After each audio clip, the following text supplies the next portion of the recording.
Paper में खंड अ मिलेगा। खंड अ में आपसे वस्तुनिष्ठ प्रश्न यानी ऑब्जेक्टिव टाइप क्वेश्चन पूछा जाएगा। 1 से लेकर 100 तक ऑब्जेक्टिव क्वेश्चन पूछा जाएगा। इनमें से किन्हीं 50 प्रश्नों के उत्तर देना है परीक्षा में।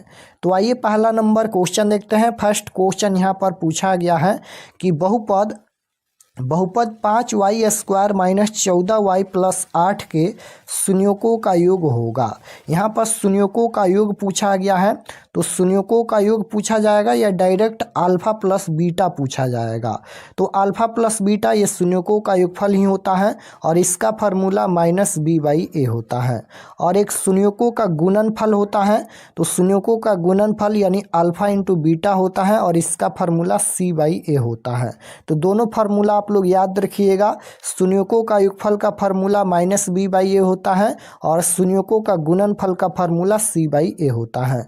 तो शून्यों का योगफल पूछा गया है तो -b/a फार्मूला लगाएंगे। तो -b के जगह पर देखिएगा यहाँ पर -14 दिया गया है।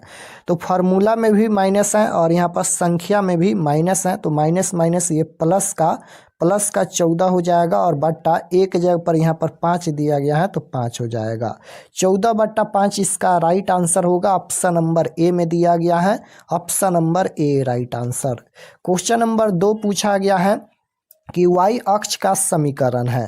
तो y अक्ष का समीकरण क्या होता है? तो याद रखिएगा y अक्ष का समीकरण x बराबर 0 होता है और x अक्ष का समीकरण y बराबर 0 होता है। तो दोनों याद रखिएगा। यहाँ पर y अक्ष का समीकरण पूछा गया है तो x बराबर 0 राइट आंसर ऑप्शन नंबर ए हो जाएगा। क्वेश्चन नंबर 3 यहाँ पर पूछा गया है।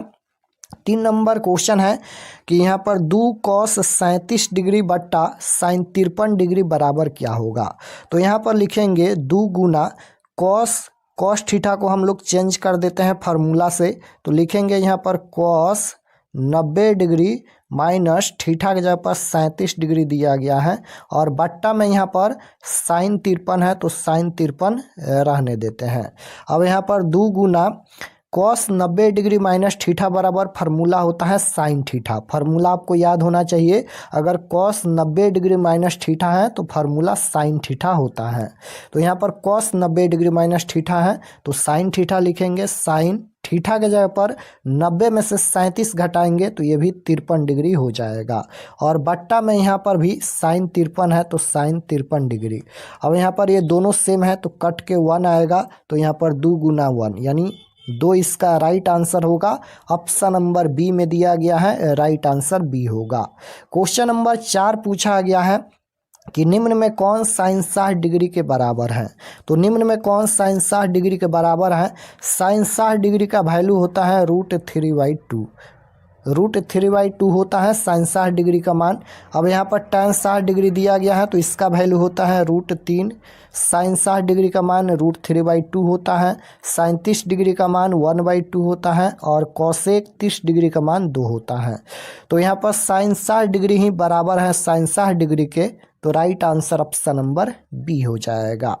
क्वेश्चन नंबर 5 यहाँ पर पूछा गया है कि r त्रिज्या वाले अर्धगोले का आयतन है। तो r त्रिज्या वाले अर्धगोले का आयतन क्या होता है? तो याद रखिएगा यहाँ पर अर्धगोला पूछा गया है। अर्धगोले का आयतन होता है 2/3πr²। ऑप्शन नंबर ए में दिया गया है। राइट आंसर ए हो जाएगा। ये फार्मूला पूछा गया है। r त्रिज्या वाले अर्धगोले का आयतन 2/3πr³ होता है और गोले का आयतन 4/3πr³ होता है। तो दोनों आपको याद रखना है। 6 नंबर क्वेश्चन है कि 2 संकेंद्रीय वृत्तों की त्रिज्या 4 सेंटीमीटर और 6 सेंटीमीटर है तो उनके बीच के भाग का क्षेत्रफल क्या होगा। तो यहाँ पर त्रिज्या 4 सेंटीमीटर और 6 सेंटीमीटर दिया गया है तो बीच के भाग का क्षेत्रफल पूछा गया है। तो यहाँ पर फार्मूला लिखेंगे पाई इंटू में यहाँ पर बड़ा r² और माइनस का यहाँ पर छोटा r²। तो पाई का मान कितना होता है? 22/7 होता है इंटू में r²। यहाँ पर बड़ा r² है तो यहाँ पर बड़ा संख्या 6 है तो 6 का स्क्वायर 36 हो जाएगा और माइनस 4 का स्क्वायर यहाँ पर 16 हो जाएगा। तो यहाँ पर 22/7 और यहाँ पर घटाएंगे तो ये 20 हो जाएगा। अब यहाँ पर 20 में 22 से गुना करेंगे तो ये हो जाएगा 440 और बट्टा में 7 है। यही इसका राइट आंसर हो जाएगा। यहाँ पर 440 बट्टा में 7 ऑप्शन नंबर ए में दिया गया है। 440 बट्टा 7 सेंटीमीटर स्क्वायर, ऑप्शन नंबर ए राइट आंसर। क्वेश्चन नंबर 7 की ओर चलते हैं कि सह अभाज्य संख्याओं का मौसा होता है। सह अभाज्य संख्याओं का मौसा क्या होता है? तो सह अभाज्य संख्याओं का मौसा यानी HCF 1 होता है। राइट आंसर बी हो जाएगा।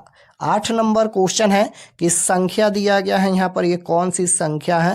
तो इसका राइट आंसर क्या हो जाएगा? यह एक अपरिमेय संख्या है, क्योंकि 1 1 1 3 1 1 3 यहाँ पर बार बार रिपीट हो रहा है इस तरह से, तो यहाँ पर यह एक अपरिमेय संख्या होगा। 9 नंबर क्वेश्चन देखिए, यदि ए और बी अभाज्य संख्या है तो ए और बी का लॉसा क्या होगा? लॉसा पूछा गया है तो ए बी हो जाएगा। Right answer option number C होगा।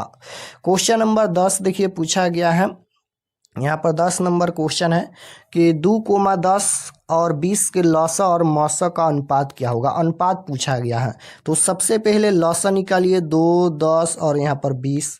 लॉसा निकालेंगे तो यहाँ पर हो जाएगा 1 और ये हो जाएगा 5, 10 हो जाएगा, 5 से कटाएंगे तो यहाँ पर ये हो जाएगा 1, उसके बाद यहाँ पर 1, 5 दूना 10। तो यहाँ पर इसका लॉसा क्या होगा? 5 दूना 10 और 10 दूना 20 हो जाएगा। लॉसा 20 आएगा। मौसा देखिए, मौसा क्या होगा? यहाँ पर मौसा यहाँ पर केवल 2 होगा। मौसा क्या होगा? केवल 2 होगा। निकालेंगे यहाँ पर तीनों का, तो मौसा जो होगा वह 2 होगा। तो यहाँ पर क्या पूछा गया है? लॉसा और मौसा का अनुपात, यानी पहले लॉसा, तो लॉसा निकाले हैं। यहाँ पर देखिए 20 आया है तो ऊपर में 20 हो जाएगा, नीचे में यहाँ पर मौसा कितना है? तो 2 है, तो नीचे में 2 हो जाएगा। तो यहाँ पर ये हो जाएगा, ऊपर में कितना होगा? 10 होगा और नीचे में 1 होगा। तो यहाँ पर अनुपात में बदल देंगे, 10:1 हो जाएगा। 10:1 ऑप्शन नंबर बी में दिया गया है। राइट आंसर बी हो जाएगा, 10:1।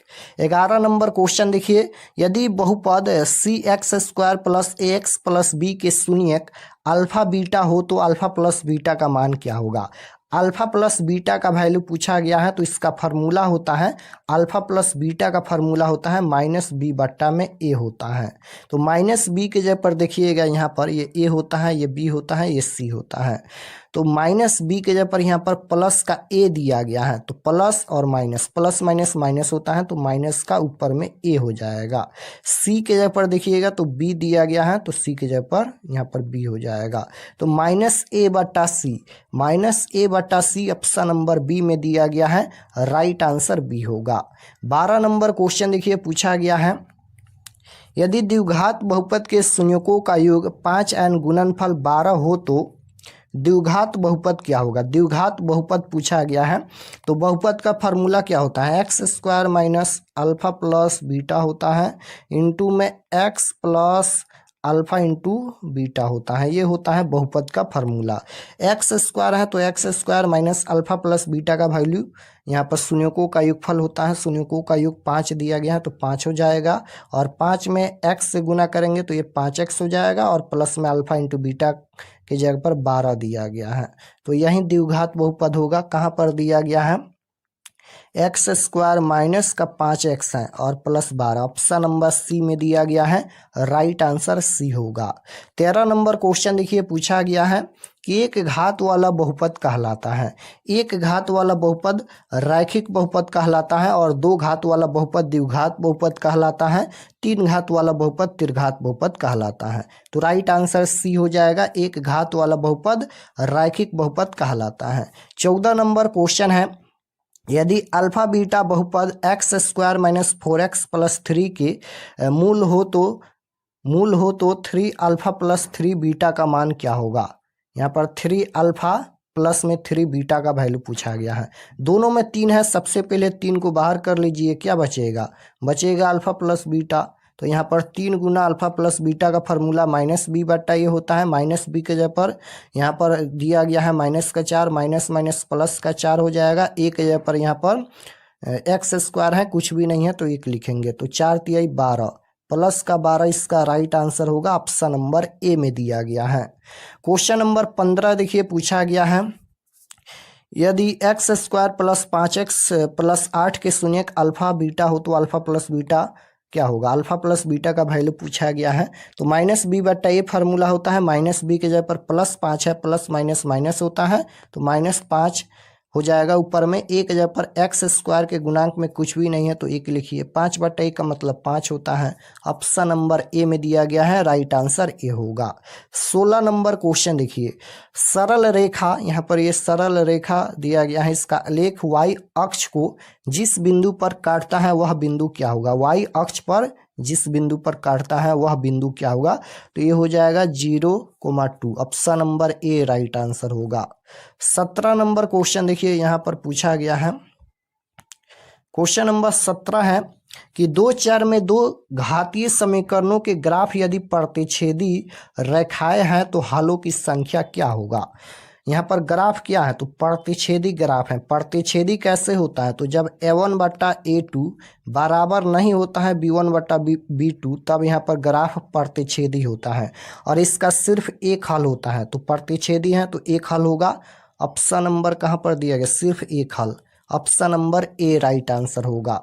18 नंबर क्वेश्चन देखिए, पूछा गया है यदि समीकरण के कोई हल नहीं है तो के का वैल्यू पूछा गया। कोई हल नहीं है यानी जब a1 बटा a2 बराबर होता है b1 बटा b2 के, लेकिन बराबर नहीं होता है c1 बटा c2 के। यहाँ पर ये बराबर नहीं होता है c1 बटा c2 के, तब कोई हल नहीं होता है और ये समानांतर होता है। a1 के जगह पर 3 है, a2 के जगह पर 6 है, b1 के जगह पर देखिएगा तो -1 है, b2 के जगह पर यहाँ पर -2 है। तो माइनस माइनस ये प्लस हो जाएगा, डायरेक्ट 1/2 प्लस का लिख दीजिए और यहाँ पर ये बराबर नहीं होगा c1 बटा c2। c1 के जगह पर देखिएगा तो 5 दिया गया है, c2 के जगह पर k दिया गया। k का वैल्यू पूछा गया है इसलिए इसको गुना कर दीजिए। k में 1 से गुना करेंगे तो k हो जाएगा बराबर, ये नहीं होगा 5 दूना 10, k बराबर नहीं होगा 10। ऑप्शन नंबर सी में दिया गया है, राइट आंसर सी होगा।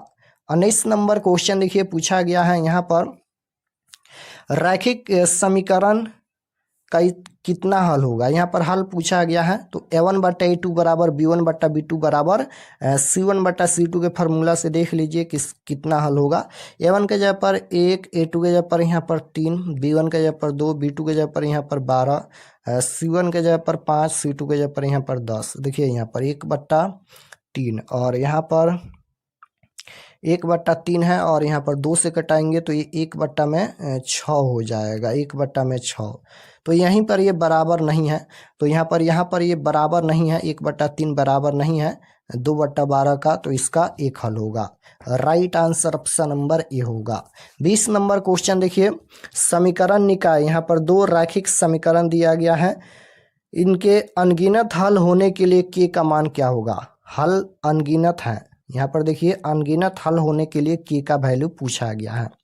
अनगिनत हल कब होता है, तो जब समपाती होता है तब अनगिनत हल होता है। और समपाती कब होता है, तो जब a1 बटा a2 बराबर होता है b1 बटा b2 बराबर होता है c1 बटा c2 के, यानी जब तीनों बराबर होता है तब अनगिनत हल होता है।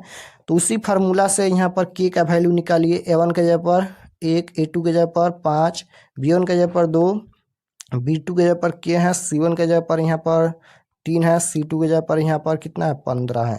k में 1 से गुना करेंगे तो ये हो जाएगा k और ये हो जाएगा 5 दूना 10, k बराबर 10। k का वैल्यू पूछा गया था तो 10 आएगा, राइट आंसर बी होगा। 21 नंबर क्वेश्चन है, यदि विवेचक एक पूर्ण वर्ग हो तब मूलों की प्रकृति क्या होगी। मूलों की प्रकृति पूछा गया है तो ये परिमेय संख्या होगी। क्वेश्चन नंबर 22 देखिए, पूछा गया है 22 नंबर क्वेश्चन है, द्विघात समीकरण यहाँ पर ये दिया गया है, इसको मूलों की प्रकृति क्या होगी। मूलों की प्रकृति पूछा गया है तो मूलों की प्रकृति ज्ञात करने के लिए फार्मूला होता है d बराबर, सबसे पहले विवेचक निकालेंगे तभी मूलों की प्रकृति पता चलेगा। तो विवेचक का फार्मूला होता है d बराबर b² माइनस 4ac, ये फार्मूला याद होना चाहिए। तो देखिए यहाँ पर b के जगह पर क्या है तो -5 है, -5 का स्क्वायर करेंगे तो ये प्लस का 25 हो जाएगा, क्योंकि कोई भी संख्या अगर माइनस में है उसका स्क्वायर करते हैं तो वह प्लस में हो जाता है। तो ये 25 हो जाएगा, माइनस का यहाँ पर 4 गुना 1 के जगह पर x² के गुणांक में कुछ भी नहीं है तो 1 लिखेंगे। c के जगह पर 8 दिया गया है तो 8 हो जाएगा। 25 माइनस का यहाँ पर गुना करेंगे तो कितना हो जाएगा, 8 में 1 से गुना करेंगे तो 8 होगा, और 8 तिरका 24, 8 चौका 32, यहाँ पर ये हो जाएगा 32। अब 25 में से हम लोग 32 घटाएंगे तो कितना होगा, तो देखिए 25 में से 32 घटाएंगे तो यहाँ पर माइनस का 7 आएगा।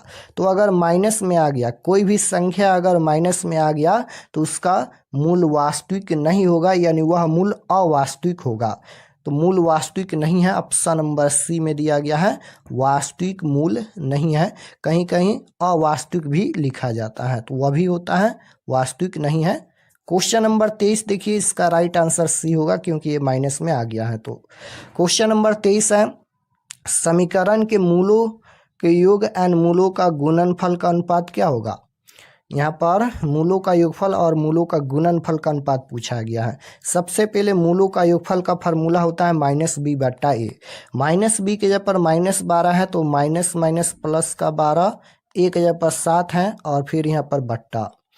उसके बाद मूलों का गुणनफल पूछा गया है तो c/a होता है, c के जगह पर 18 है और a के जगह पर यहाँ पर 7 है।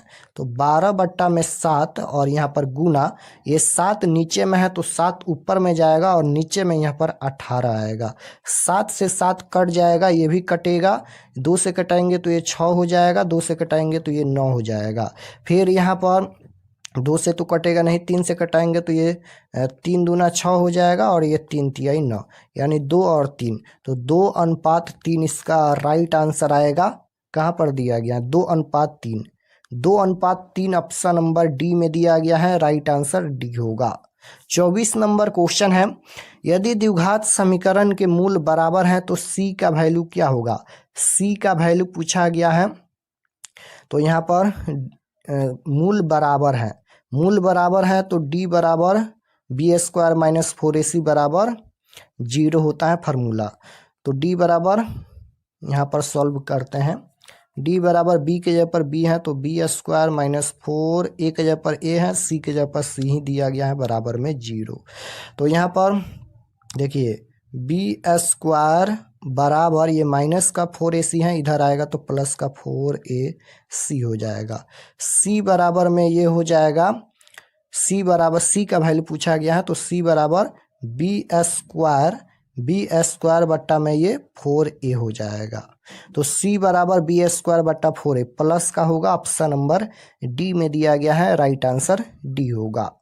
क्वेश्चन नंबर 24 हो गया। 25 नंबर क्वेश्चन देखिए, क्वेश्चन नंबर 25 है, निम्नलिखित में से किस समीकरण का एक मूल जो है वह 2 है, एक मूल 2 है।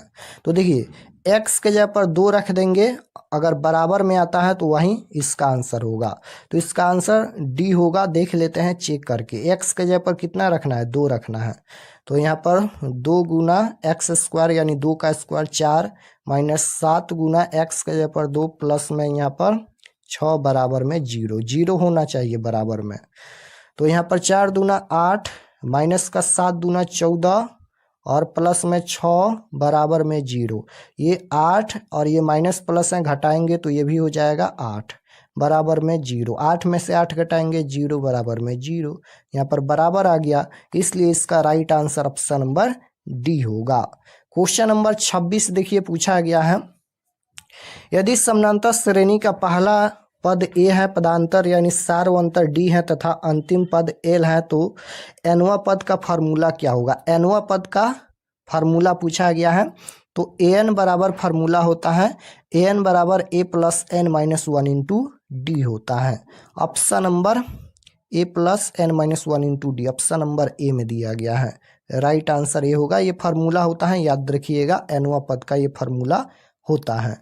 27 नंबर क्वेश्चन देखिए, यदि समानांतर श्रेणी का प्रथम पद ए है, सार्वंतर डी है, इनके प्रथम n पदों का योगफल क्या होगा। योगफल का फार्मूला पूछा गया है, ये दोनों क्वेश्चन फार्मूला ही पूछा गया है और दोनों क्वेश्चन समानांतर श्रेणी चैप्टर से पूछा गया है।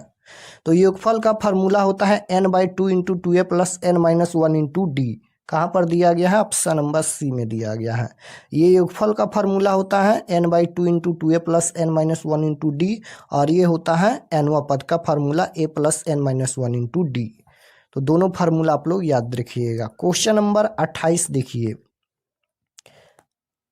28 नंबर क्वेश्चन यहाँ पर है कि 1 + 2 + 3 + डॉट डॉट प्लस n बराबर क्या होगा। तो देखिए यहाँ पर डॉट n बराबर पूछा गया है, तो प्राकृत संख्याओं का योगफल का फॉर्मूला ही पूछा गया है, क्योंकि ये प्लस में दिया गया है तो योगफल होगा। तो प्राकृत संख्या यहाँ पर भी दिया गया, देख सकते हो प्राकृत संख्या 1 से स्टार्ट होता है, तो 1 2 3 प्लस में यहाँ पर डॉट है यानी 4 5 इस तरह से n यानी अनंत तक जाएगा। तो n प्रथम n प्राकृत संख्याओं का योगफल का फॉर्मूला होता है n × n + 1/2। Option number C में दिया गया है, राइट आंसर सी होगा। Option number C right answer होगा। प्राकृत संख्याओं का योग का फॉर्मूला होता है n × n + 1/2। 29 नंबर क्वेश्चन है, समांतर श्रेणी दिया गया है, इसका सार व अंतर क्या होगा। सार व अंतर पूछा गया है यानी d का वैल्यू पूछा गया है। d बराबर फार्मूला होता है a2 - a1 यानी दूसरे पद में से पहले पद को घटाते हैं। तो यहाँ पर -4 माइनस का 0 यानी यहाँ पर -4 ही होगा। ऑप्शन नंबर सी में दिया गया है, right answer option number C होगा। क्वेश्चन नंबर 30 देखिए पूछा गया है यहाँ पर। 30 नंबर क्वेश्चन है, यदि समांतर श्रेणी का सामान्य पद 5n - 7 है तो इसका प्रथम पद क्या होगा। प्रथम पद पूछा गया है और यहाँ पर समांतर श्रेणी का सामान्य पद दिया गया है 5n - 7।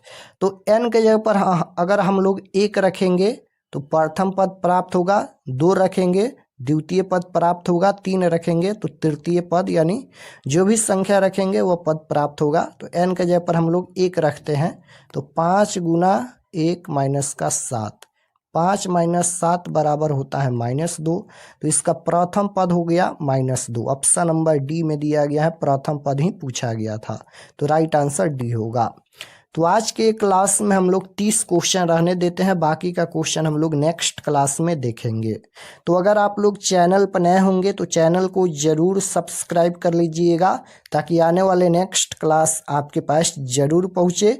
और सभी क्वेश्चन का सॉल्यूशन करके हम आंसर बताए हैं, कंसेप्ट के साथ बताए हैं, इसको आप लोग रिवीजन कीजिएगा। एक बार और आप लोग देख सकते हैं इस क्लास को, क्योंकि ज़्यादा समझ आएगा और इसी प्रकार से क्वेश्चन आपके फाइनल परीक्षा में 100% पूछा जाएगा। तो मिलते हैं नेक्स्ट क्लास में, तब तक अपना स्टडी कीजिए। आप सभी को धन्यवाद। तो objective subjective question answer PDF download करने के लिए गूगल पर चले आना है और आपको सर्च करना है RK एक्सपर्ट क्लासेस।